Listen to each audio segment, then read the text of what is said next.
Typical day in my work life is pretty consistent every day. Get up, get to the office, start seeing patients around 8 o'clock in the morning, see them all day long, and finish up at about 5 or 5:30 and do charts, and then go home and start over. It's a wonderful opportunity to take care of a lot of people. In the middle of that day, there is some research, there is some teaching, but 95% of the time is just sitting with patients, taking care of them, helping their families, and dealing with the problems with which they present. Dr. Veeder's patients adore him. I mean, I don't know of any patient who doesn't.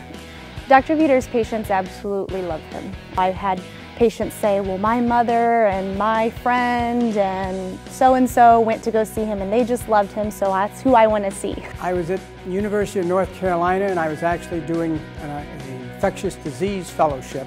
I was sent a woman, elderly, indigent, African-American woman at a state hospital who they thought had tuberculosis. It was clear after the first time I met her that she did not have tuberculosis, but it was also clear that she had no doctor taking care of her. Back then there were no medical oncologists really. So I took care of her for 5 months and realized I enjoyed oncology more than I did infectious diseases. That woman changed my life more than I ever changed hers. I was on the floor digging through some files, and Dr. Veeder came around the corner holding a rubber band. And I must have presented a very opportune target. Because by golly, I got that rubber band shot right at me in a protruding area, and at the time I remember thinking, I'm accepted. This is where I belong, and Dr. Veeder did that for me.